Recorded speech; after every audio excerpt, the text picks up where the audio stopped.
All right, excuse me. All right, in this particular video, I want to talk about the cardiac conduction system, the basics of it. Bear in mind, I'm not going to use this video to go terribly in depth on the EKG. Just talk about I'm just going to talk about the very basics of the EKG in relation to in relation to the structures of the conduction system, and then I'll go more in depth later on in other videos from there. So keep that in mind that this is a video this video is going to focus much more on the actual conduction system itself versus the EKG. It's just important to talk about that to kind of, tie it all together. So I'm not going to get into, arrhythmias, dysrhythmias, and all that in this particular video. So keep that in mind. All right. So the cardiac conduction system. All right. The cardiac conduction system, remember, is basically just the system of the heart that basically inherently keeps it autorhythmic, that paces the rate at which the heart beats, or hence contributes to what is known as the heart rate.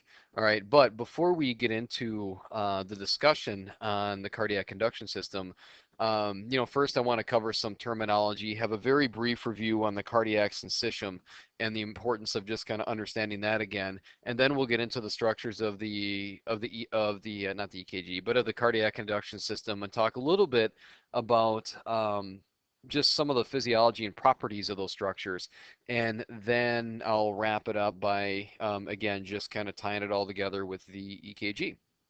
All right. So on that note, let's get the ball rolling. So again, just a little terminology review. I want to focus on the cardiac syncytium. I'll dive more into that into the next slide. But remember the term action potential. Action potential basically, remember, is basically that electrical impulse that is generated from point A to point B when a particular excitable tissue is stimulated. And remember that that impulse is basically a current created by the movement of ions, across the cell membrane. Remember, those ions in particular are going to be sodium, potassium, and when we're talking about the heart, remember that calcium is also involved as well. All right. And I already kind of got into that in the previous video, talking about basically the cardiac syncytium and then the action potentials of autorhythmic cells and the cardiac muscle cells themselves. All right. And remember the term propagation. Basically, that is the word that's used to describe the spread of the action potential from, again, point A to point B. So, that's a term, for example, that's used when talking about a neuron. Let's say this is an axon of a neuron, and we have this influx of sodium, this efflux of potassium, and we create a current. Well, then that's going to basically cause a local irritation in the adjacent aspects of the axon, which will then cause another, movement of ions across that membrane. And this will just continue down the entire length of the axon. So we would say that that action potential is propagating down the length of the axon.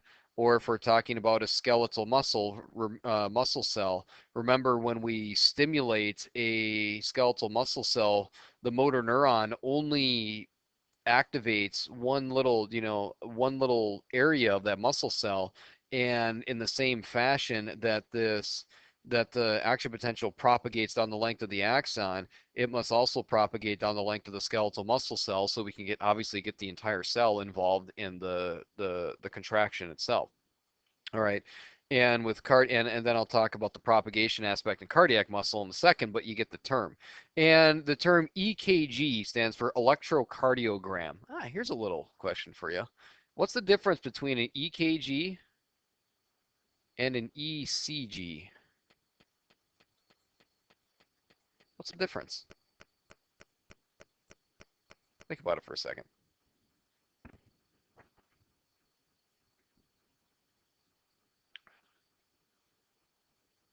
Give up? The answer is there is no difference.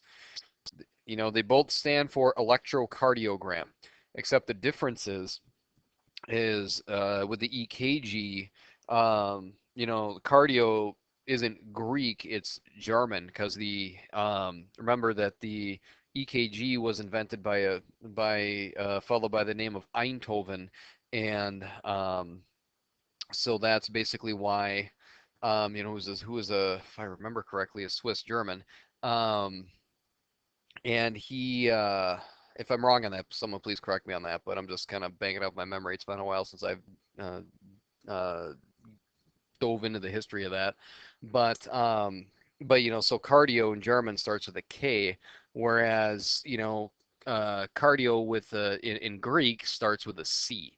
All right, that's the only difference between the two. And most of nowadays, if you're looking at job listings, they'll be listed as ECG training, ECG specialist. You kind of hear a lot more of the old school physiologists and physicians using EKG. I mean, it's not wrong to use either one, but just bear in mind that's really is the only difference between the two. So, all right. So now let's move on to the cardiac syncytium. And, I think it's important to review this before we dive into the cardiac conduction system, just because the syncytium basically is a word that describes how the heart is together as one unit. So the word syncytium actually means together. And remember that the heart is composed of many cells, but it acts like it's only composed of one cell. All right, so many act as one, because remember, there are two general types of cells that are found within the heart. There are those autorhythmic cells that have those kind of spontaneous oscillating waves of depolarization and repolarization. Excuse me. And then there are the cardiac muscle cells themselves that are all linked together. All right, that are all linked together throughout the entire length of the heart to create the cardiac syncytium. All right, and then again, we could doodle this the same on the other side. Again, I'm drawing with my mouse right now, so pardon the horrid art. But again, you get the picture here. So like I said in the previous video, the heart is like any other organ, it is composed of many, many, many cells. But because all of the cells are linked together, when there is an action potential, it is propagated through every single cell of the heart. So as a result, um,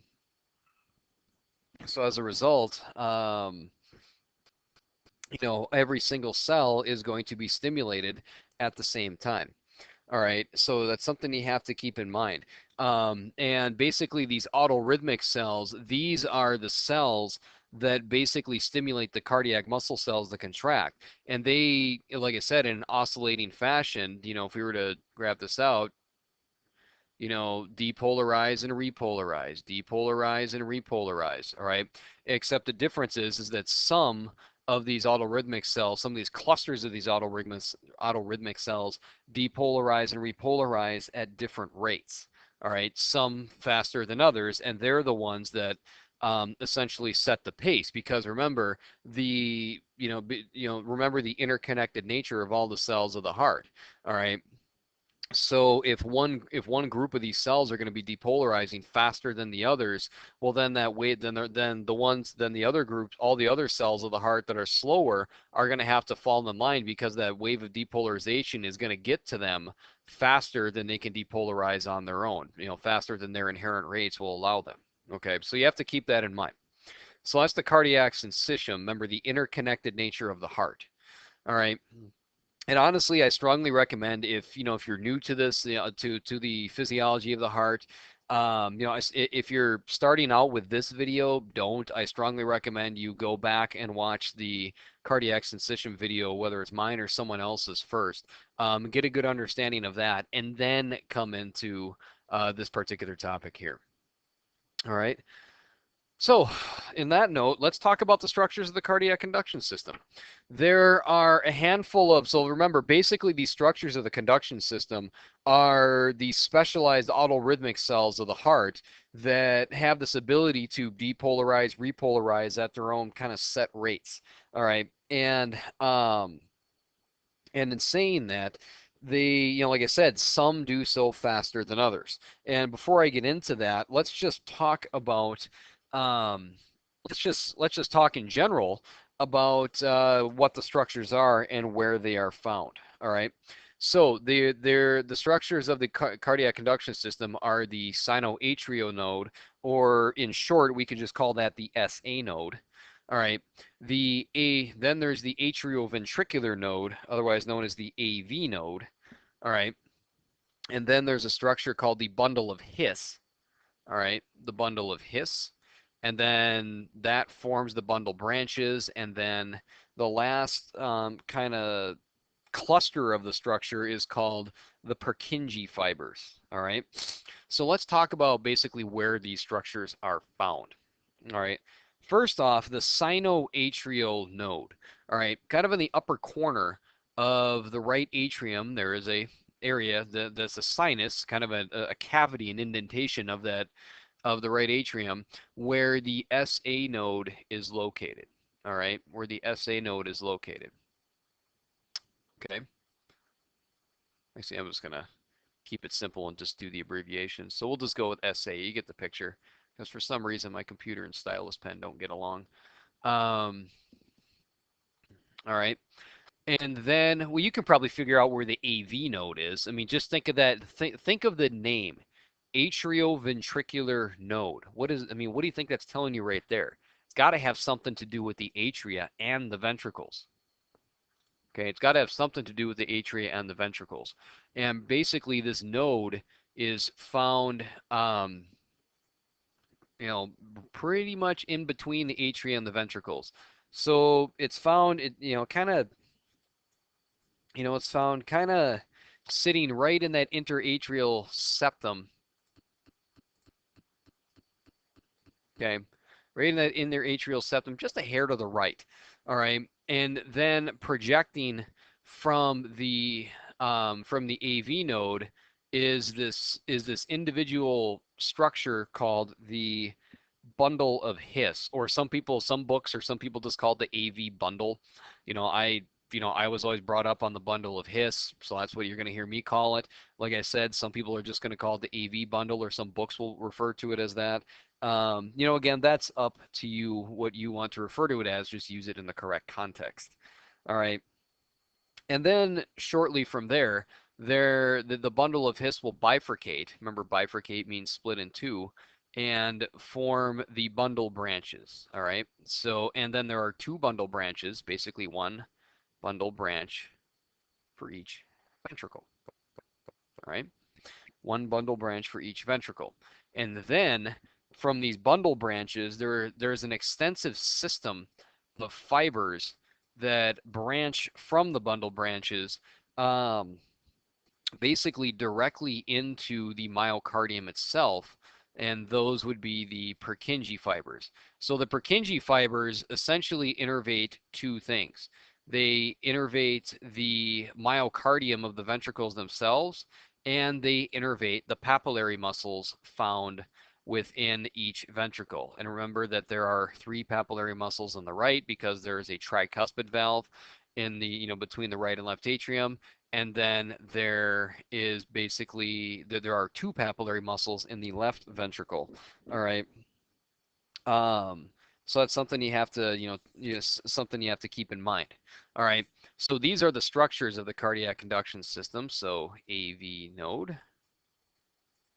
This would be the bundle of His. All right. And then this would be technically the, I'm just going to use the abbreviation LBB, called the left bundle branch. And then this would be the right bundle branch. Okay. And then all of these little fibers here would be I'm just going to abbreviate this, the Purkinje fibers. Okay. The Purkinje fibers. All right. So we've got SA node, AV node, bundle of His, bundle branches, and the Purkinje fibers. Now notice that there is essentially that there really is no node. There's no direct connection between the SA node and the AV node. There are these fibers that are found in the atria that are very rapid conducting fibers called transitional fibers that find their way to the AV node. But For the most part, when the SA node fires or basically, generates an action potential, it is just propagated throughout the cardiac muscle of the atria themselves. All right. So that's something you have to keep in mind. Um, okay. Now, let's talk about basically so make sure you just understand where these structures are located first. Now, let's talk about um, basically which of these structures actually sets the pace of the heart. So before we do that, let's just kind of doodle them all in. So we'll go SA, not to be mistaken for Super America. And then we'll go AV. And then we'll go bundle of His.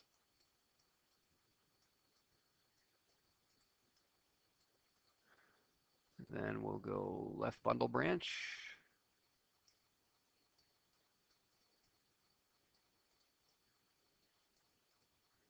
And then we'll go right bundle branch.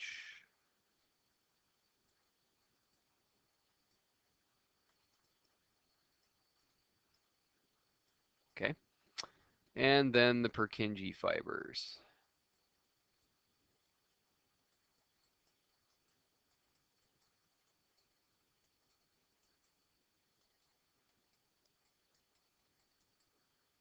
I'm just going to abbreviate that, Purkinje fibers. Okay. All right. And this is a good way to just kind of get yourself practiced, or oriented to where all these structures are located. I mean, because it is important that you understand um, basically not only where these structures are found, but the order that they fire in as well. And that's where this concept of overdrive suppression is going to kind of fall into line here.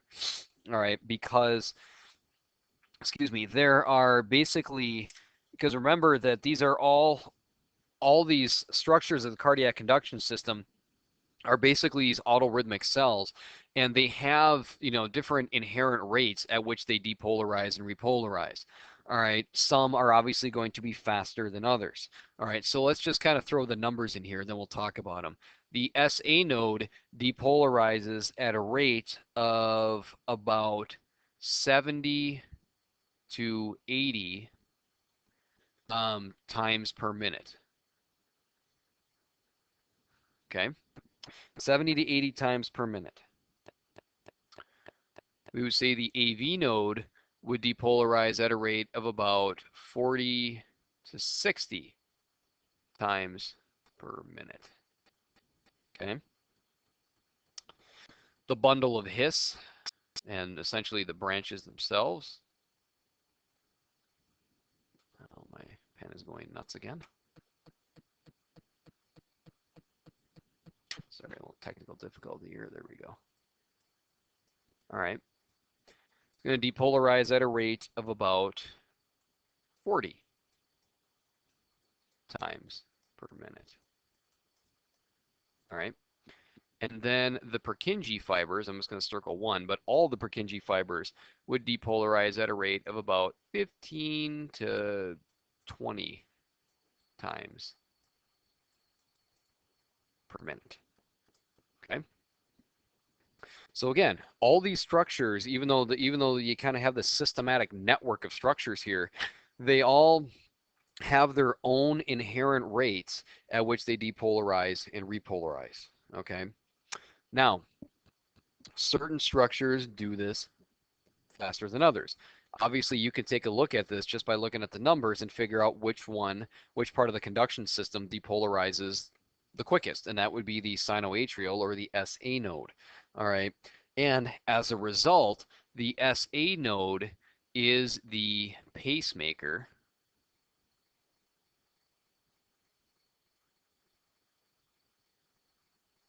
of the heart. All right. The SA node is the pacemaker.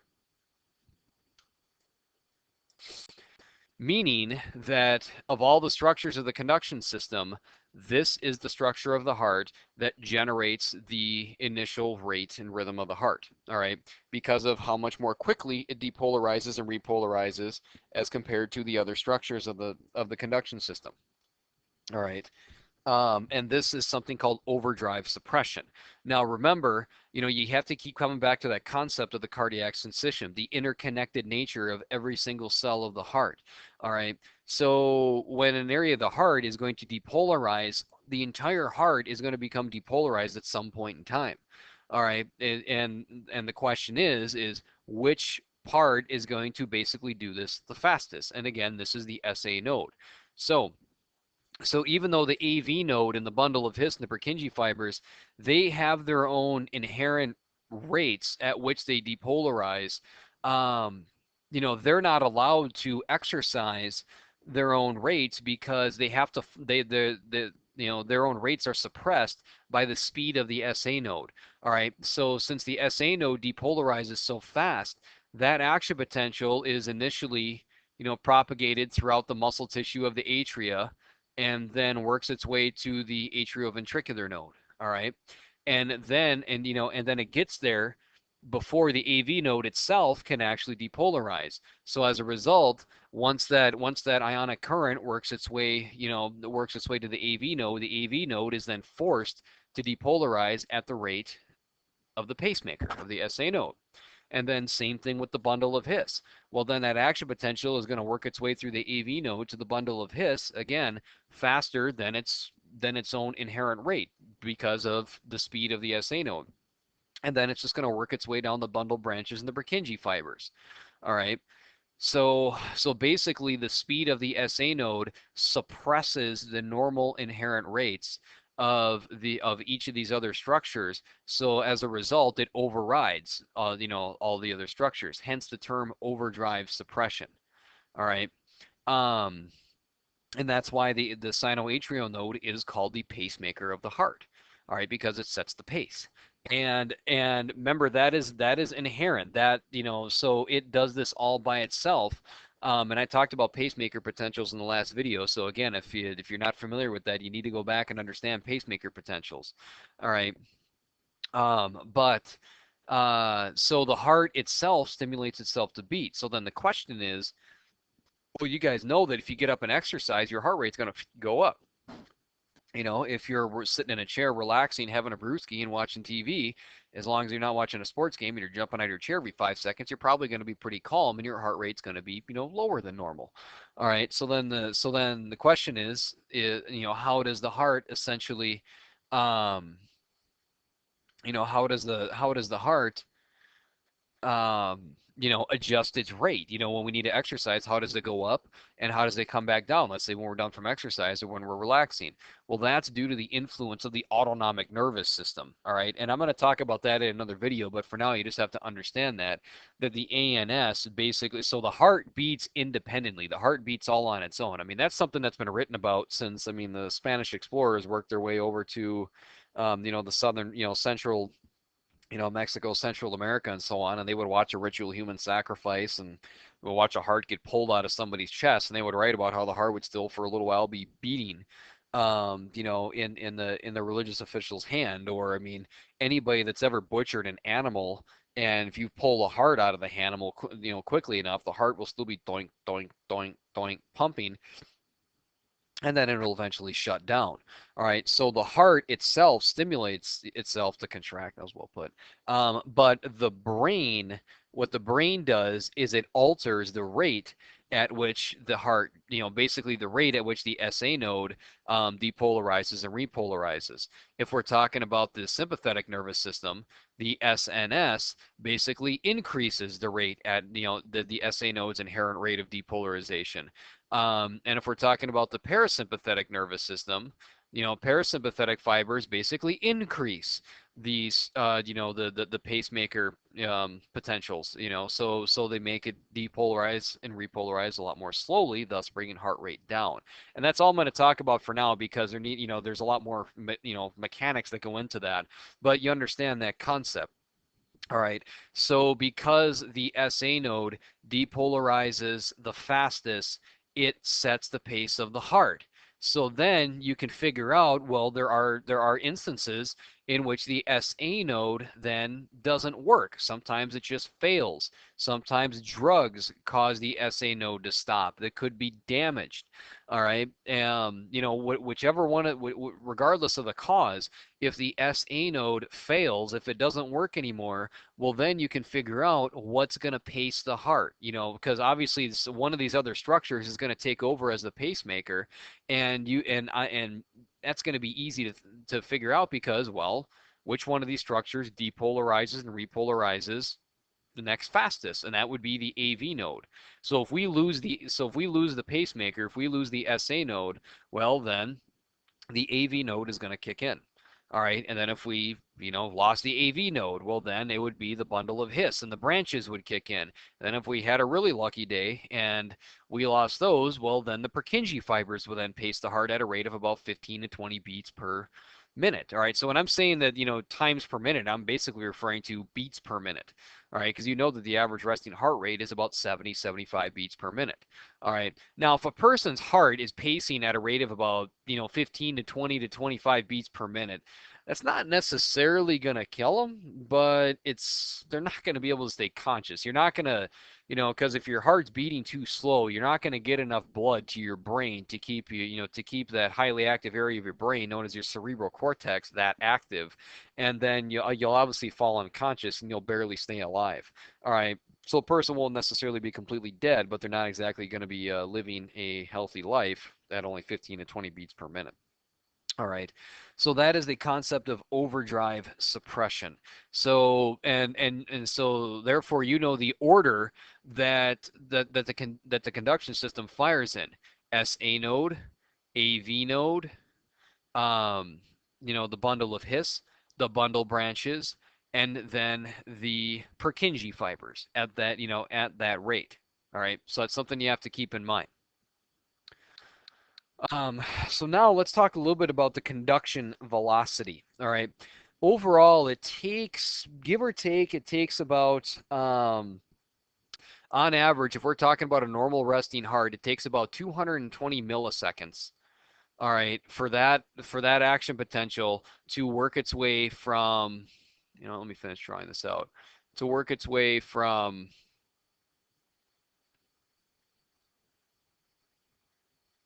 all right,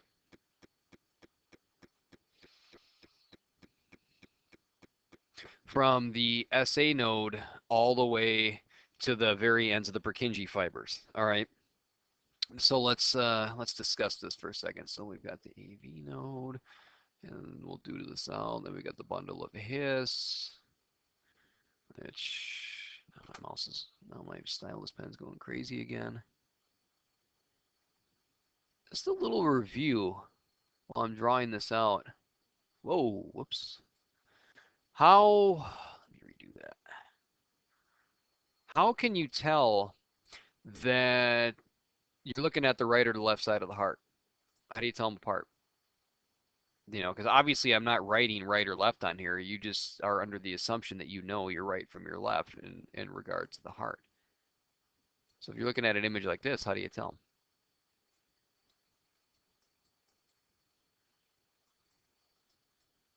Come on, I know you know this.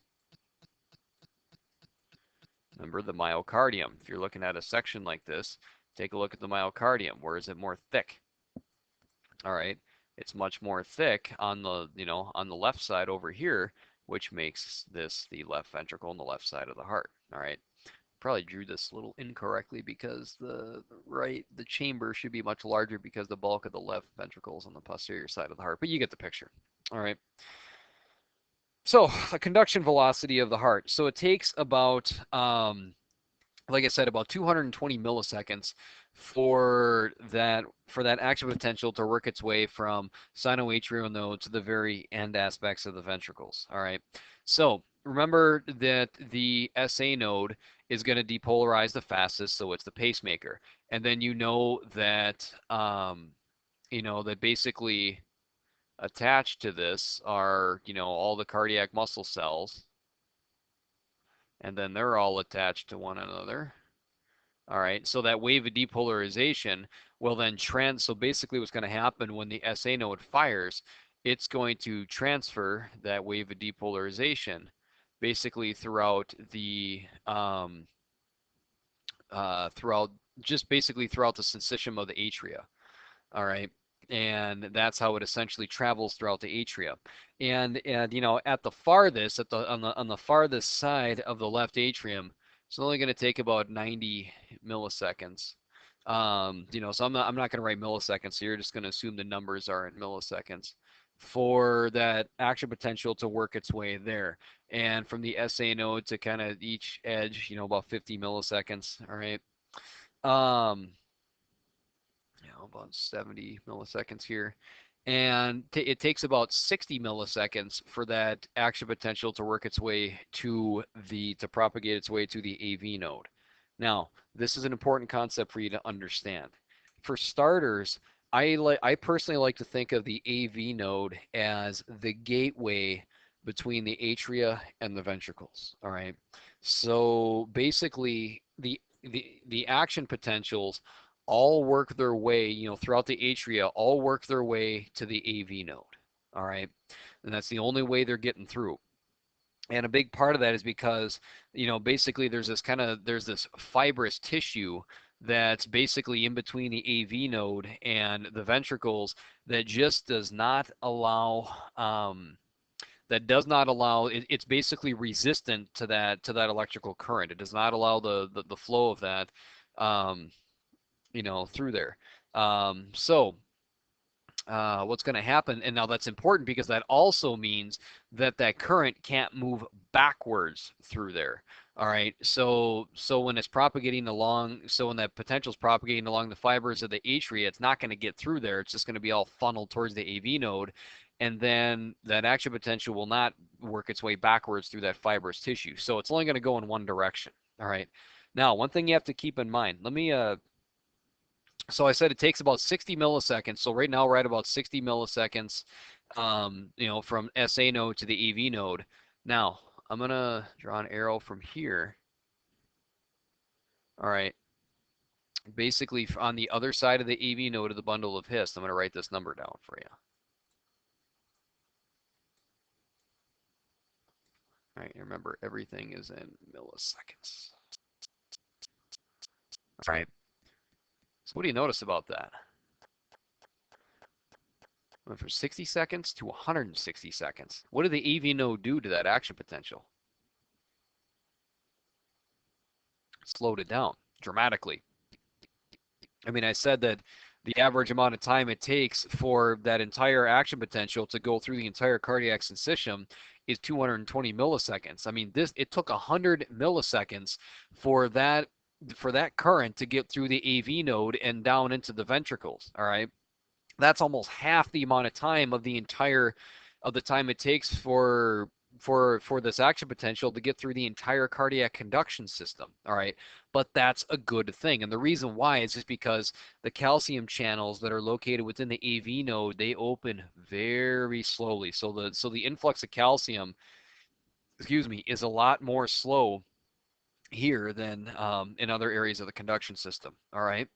Now, what do you think is the importance of that? I'm just gonna go silent here, and I want you to think about this for a second. Why do you think it's important that there is that dramatic of a delay between the atria and the ventricles? I'll give you about a minute to think about it.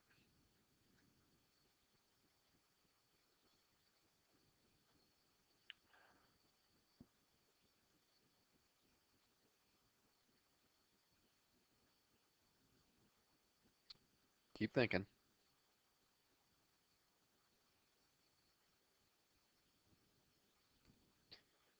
All right, it's been a minute.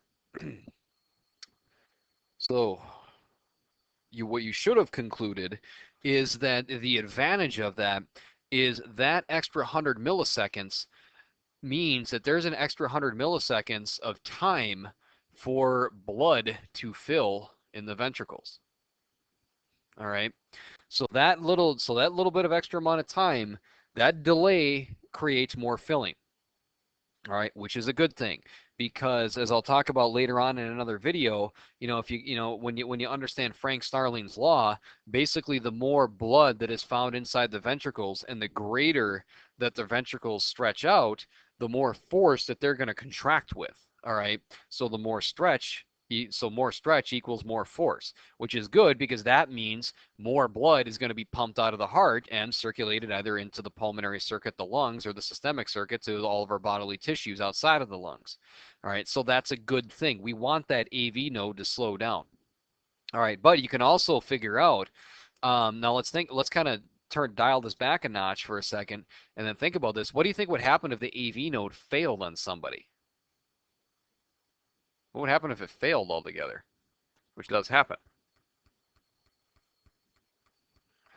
If the AV node fails, well then basically the atria and the ventricles will be beating very asynchronously from one another. So the atria will be beating at their normal inherent rate of 75 times per minute, but the ventricles are going to be a little off because now without that AV node, and that action potential can't get down into the ventricles. So as a result, the bundle, the bundle of His and the branches are going to be pacing the ventricles and at a much slower rate, at a rate of about 40 beats per minute. So it's going to be a little off here. All right.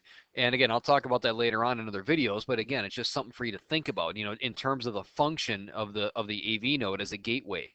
All right. So then, um, so then that's that so then once we kind of work our way down the bundle of His and the bundle branches, now we are at about 170 milliseconds. All right.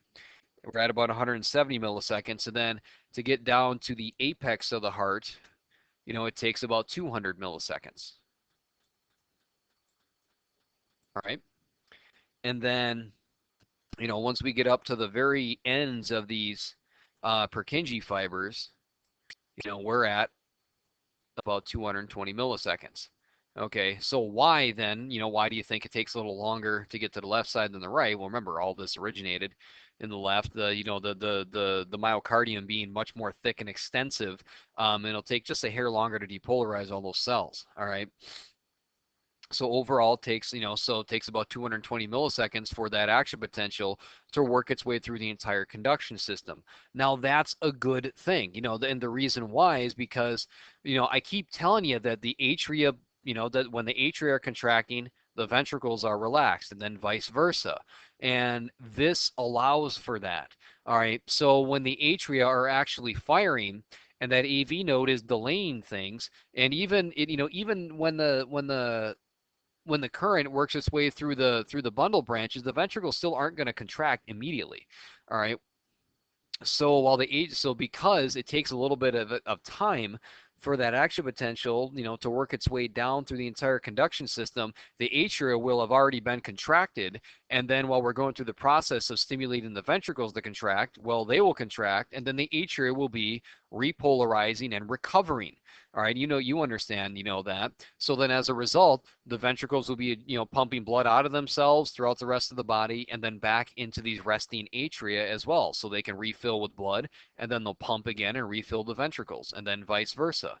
All right, so that's it's kind of neat that we're designed this way, and it's important that you understand, each of these numbers that goes along with each of these, parts of the conduction system. All right, so excuse me. All right, and what was I gonna say? Lost my train of thought here, but you get the picture. SA node, AV node, bundle of His named after Wilhelm His, a physician from Sweden, and then the bundle branches and Purkinje fibers, and I can't remember who the Purkinje fibers are named after. All right, now one more thing before I move on to this is you have to understand that initially the action potential is working its way from the SA node on the right side of the heart down to the apex of the heart. That's essentially how it's measured when you're looking at an EKG. All right, and the apex member, tilts slightly towards the left. So you have to understand then that this action potential is working its way from right to left. All right, right to left. Now that's important because when you're applying your leads on an EKG, depending on which lead you're looking at, some of these waves are going to be upside down, some are going to be right side up, all right? And it depends or if someone's heart is on the other side of the body, which does happen, everything's going to be backwards. So you have to keep that in mind. So in a normal heart, the action potential goes from right to left, from SA node to apex, all right? So keep that in mind. And the last thing I want to talk about is the EKG itself. All right, so let's take a look at the EKG, and please, marker, don't go nuts on me now. All right, sweet. You know what? I drew that initial wave a little too big. Let's tone this down a notch.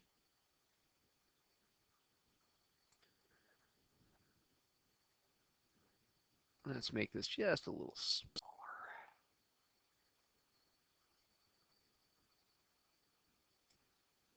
That's a little too small. All right, you get the picture. Okay, so there are various waves found on the EKG. All right, and the first wave is going to be called the P wave. All right, and then we've got this big complex here called the QRS complex. And the first wave is the Q wave. This wave would be the R wave, and my apologies on that. And this, whoa. This wave would be known as the S wave. And then this final wave here is the T wave. All right. Now you need to understand what each wave represents in regard to the EKG. All right. The P wave is basically the SA node. All right. So the P wave would be the SA node, and if we're talking in terms of the cardiac cycle, the beginning of atrial systole. All right. There between the P wave and the Q wave, this is called the PQ interval.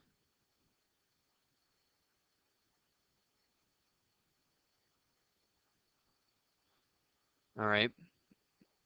And then the QRS complex, this represents ventricular.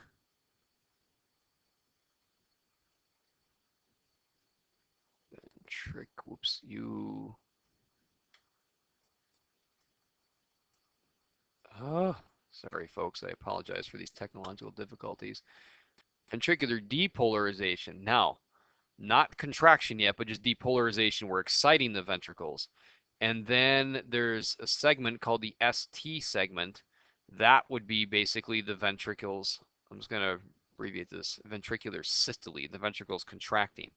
All right. And then the T wave represents ventricular repolarization. I'm just going to abbreviate this repolar because by now you should know what repolarization means. All right. So let's talk about these for a second. So the P wave would be the SA node. When the SA node fires, the atria contract. Now, normally, again, just due to the stinking computer here, normally this line between the P wave and the Q wave, the PQ interval, that's normally just perfectly flat. All right, normally perfectly flat, and that's still not even perfectly flat. All right. So what do you think that is? What do you think that would be? This perfectly flat wave between the P wave and the Q wave.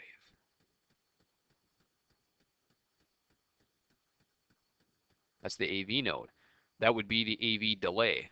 All right, because remember we said that the, whoa.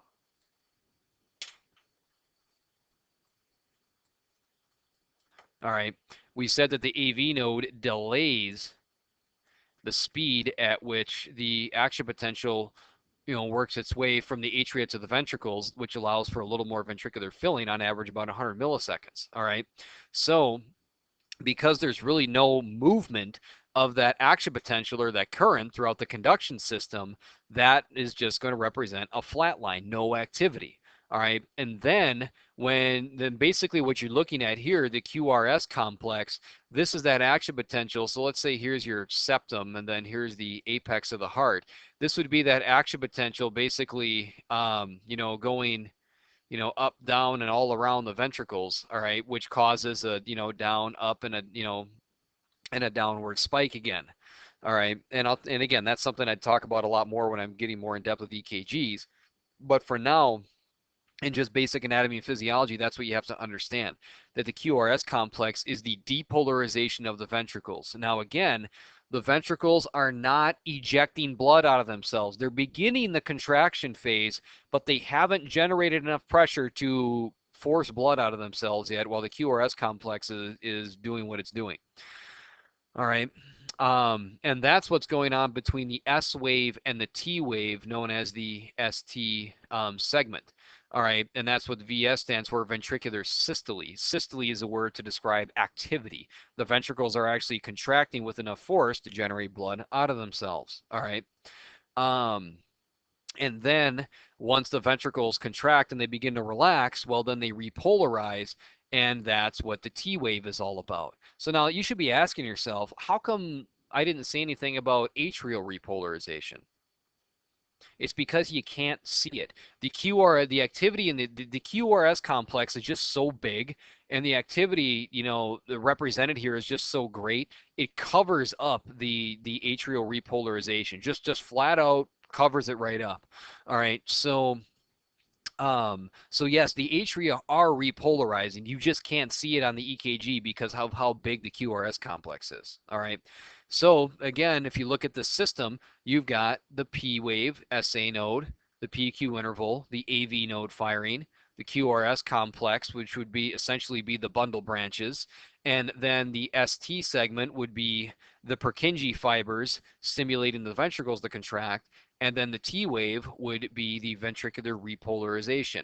And then you would see this exact same thing all over again. You would see this a flat line for a little bit, then you would see a P wave start all over again, because there is a short period of time called the quiescent or the quiet period where all four chambers are relaxed just for a short while, and then the heart will basically beat all over again once the SA node generates another action. All right. So, and then in understanding that, you could probably figure out, well, what's going to happen then when, well, let's say someone's SA node just chunks out on them. All right. Their SA node goes. Well, what do you think? If you were to draw an EKG, draw this in front of you first. What would it look like if someone lost activity of their SA node? Just complete loss of the SA node.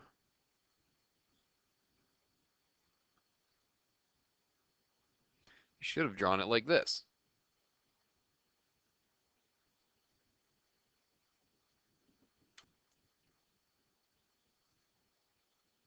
Again, I'm using my mouse now because my stylus is going nuts on me again. But what do you notice? What is missing here? There's no P wave. All right, there's no P wave. If someone's SA node is completely gone, the P wave will be gone. All right. If there's a block, between in the AV node, all right, basically, there's a block would be a situation in which the action potential would take longer or may not even get through the AV node to the ventricles. Well, you can figure out, well, the PQ interval would be much longer. All right. I mean, again, I'm over dramatizing the length here, but you get the picture. If there's a block, sometimes there are these structures called ectopic foci that originate in the heart. Now, an ectopic foci, or an ectopic focus for singular, basically what those are, the word ectopic. All right. I like to think of this word as being just kind of random, not normal, out of nowhere. All right. Sometimes these form when structures of the conduction system are damaged, or more often when the heart becomes ischemic due to a blockage, lack of blood flow to an area of the heart. So when this happens, parts of the heart that normally don't do the pacing will start to depolarize, repolarize at a much more rapid rate. Because they need oxygen. They're trying to force the blood to get more the heart to get more blood out of itself. So let's say an ectopic focus forms in the ventricles, and the ventricles are beating too soon. Well, all of a sudden you're going to see P wave, then it's going to go it's going to look all goofy like this. Then you'll see a T wave. All right. So basically this signal went backwards, because the ventricles depolarized first. All right. And if you see one of these, you would call that a PVC, or premature ventricular contraction. If you start seeing runs of these, that's bad news, because if the ventricles start beating too soon, if they, hence the term premature, if they beat too soon, they pump too soon, that means they're going to contract before they're fully filled with blood, and that's just going to cause a world of problems for the heart. Throw it into more complicated arrhythmias that will wind up becoming life-threatening. All right. So like I said, if you understand which wave on the EKG, which wave represents which structure, then it gets easier to understand basically, again, what's going to happen when there are abnormalities, which part of the structure, which part of the conduction system are there problems with. All right. And like I said, that's really about as far into the EKGs I want to go for now, for it, because right now it's just important to understand which wave represents which part of the conduction system. All right. And like I said, in my next video, I want to focus on basically how the autonomic nervous system basically influences, basically alters the rate at, heart rate, by altering the rate at which the SA and AV nodes and ventricles fire and pace themselves. So that'll be the next video. I hope this helped. Again, I will put a link underneath the video in the caption area to that interactive physiology website, because there's a good tutorial on the EKG on there. It's a very good visual tutorial. So when you're done listening to this, go to that website, watch this stuff happen live in front of you. Via animation. It's really cool. It's really cool, and it just adds more weight to what I'm talking about. So keep working hard. I hope this helps, and see you in the next video.